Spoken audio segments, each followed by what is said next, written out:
Hello and welcome friends. मैं हूं आकाश कोटनाला। आप देख रहे हैं yoga and Ayurveda science YouTube channel. दोस्तों, आज फिर से न्यू टॉपिक न्यू लेक्चर लेकर के मैं आपके बीच उपस्थित हूं। आज हम यहां पर घेरण संहिता की सीरीज को आगे बढ़ाते हुए महाभेद मुद्रा के बारे में जानने वाले हैं। इसके लाभ, विधि, सावधानियों के बारे में जानेंगे।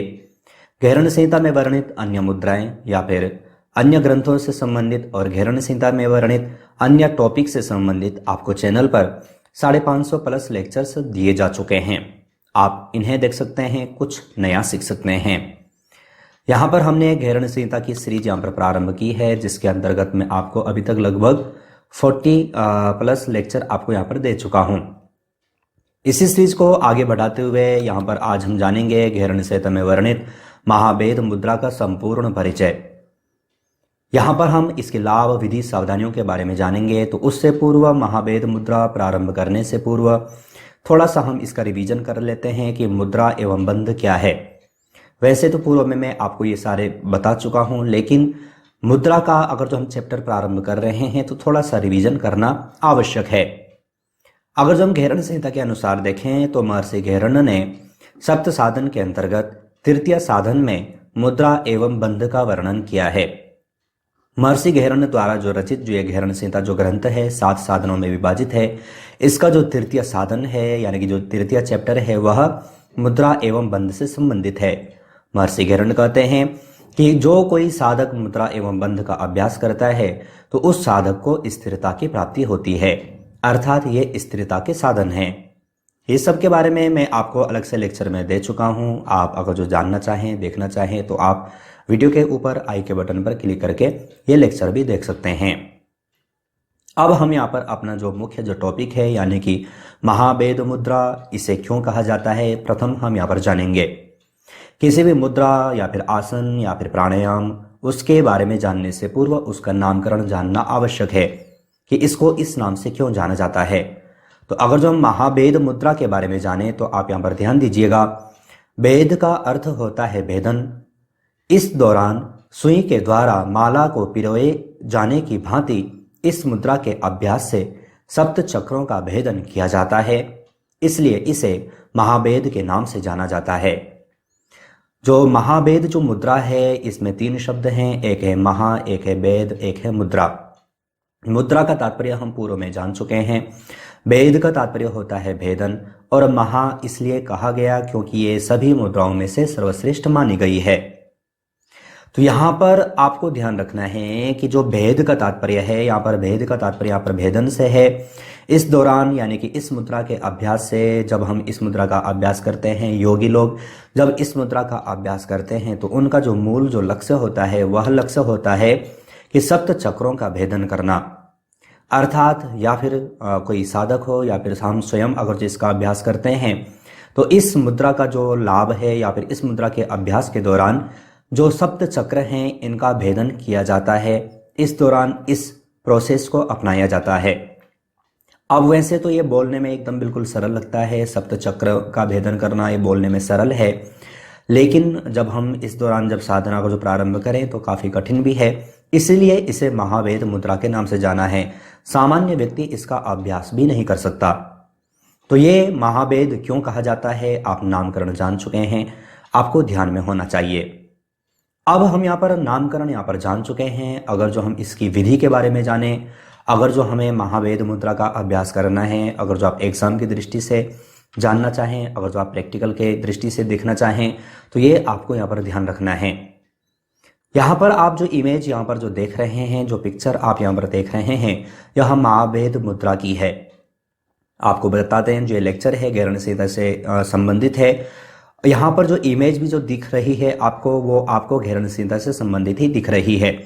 आपको यहाँ पर ये भी बता दूं कि जो महाभेद मुद्रा है या फिर अन्य मुद्राओं के बारे में हमें अन्य योग ग्रंथों में पढ़ने को भी मिलता है। जैसे कि हमारा योग ग्रंथ एक मुख्य माना जाता है, हठ प्रदीपिका या फिर शिव संहिता या फिर वशिष्ठ संहिता, यहाँ पर भी मुद्रा एवं बंधों के बारे में चर्चा की गई है।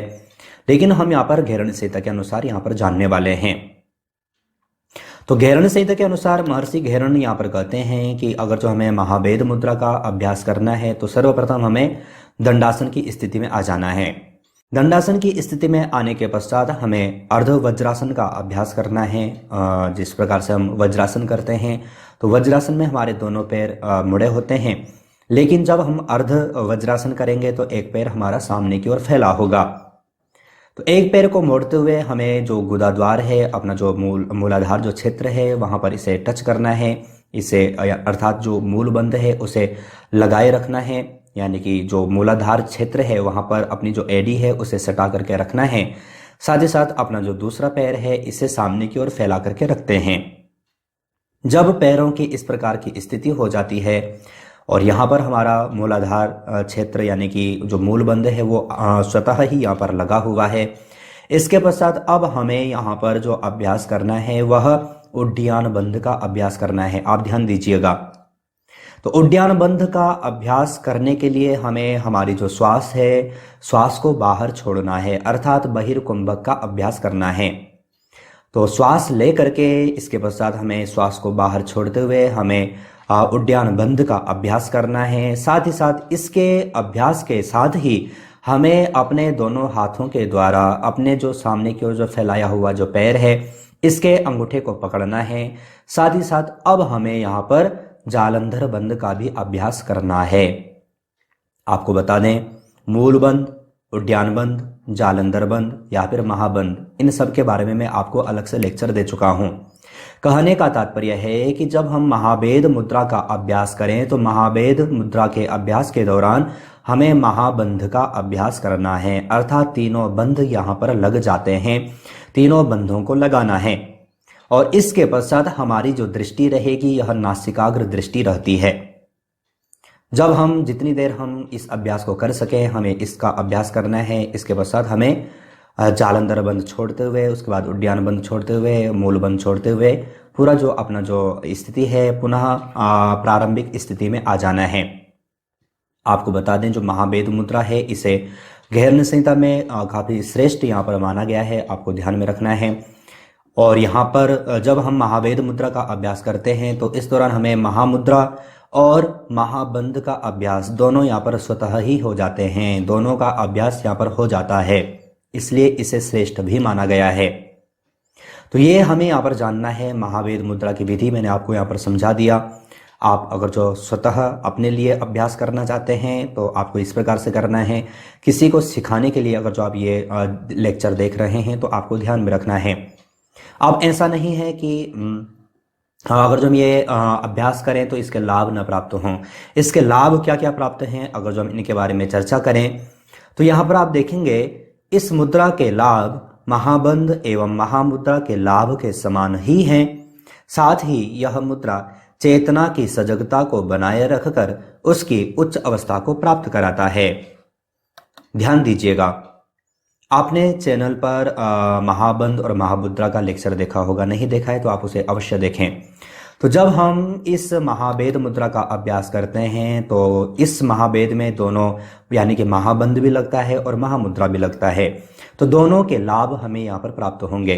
तो दोनों के क्या लाभ प्राप्त होंगे तो यहाँ पर आप देख रहे हैं हमारा यहाँ पर मूल बंध लग रहा है, उड्डयन बंध लग रहा है, जालंधर बंध लग रहा है और नासिकाग्र दृष्टि है। तो इसका तात्पर्य है कि मूलाधार क्षेत्र से संबंधित जितनी भी समस्याएं होंगी वो यहाँ पर दूर होंगी, यानी कि यौन रोग जो होती हैं, जो समस्याएं होती हैं ये दूर होंगे। साथ ही साथ अगर जो हम उड्डयन बंध का अभ्यास कर रहे हैं तो पाचन संबंधी जितनी भी समस्याएं होती हैं ये दूर होंगी। और अपना जो जब हम जालंधर बंध का अभ्यास कर रहे हैं तो इस क्षेत्र से संबंधित भी जो समस्याएं हैं वो दूर होंगी। अगर जो हम नासिकाग्र दृष्टि कर रहे हैं तो हमारी जो चेतना है यहाँ पर जैसे कि आप देखेंगे कि चेतना की सजगता को बनाए रखकर उसको उच्चावस्था को प्राप्त कराता है और मानसिक रोग आदि जो जितने भी समस्याएं होंगे वो सब के सब दूर होंगे।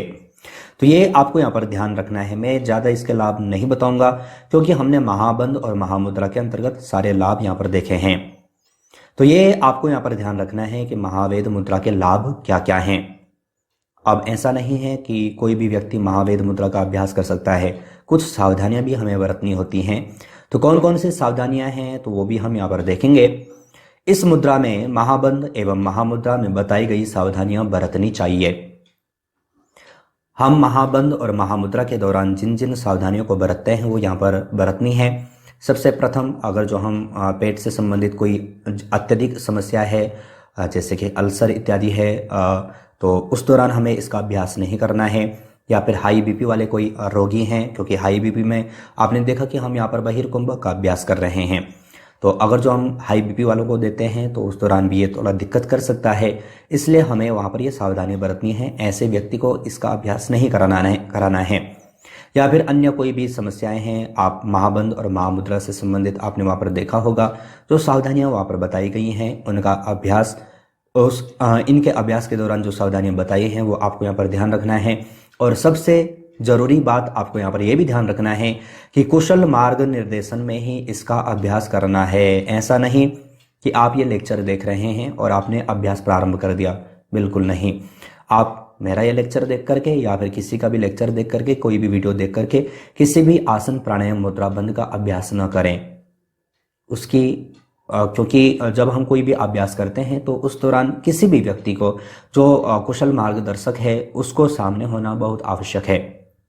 तो ये भी क्योंकि ये कठिन आसन है, कठिन मुद्रा है, तो इसलिए हमें यहाँ पर सावधानी बरतनी है। तो ये हमने यहाँ पर महाभेद मुद्रा, इसके लाभ, विधि, सावधानियों के बारे में जाना। आशा है आप अच्छे ढंग से समझ चुके होंगे।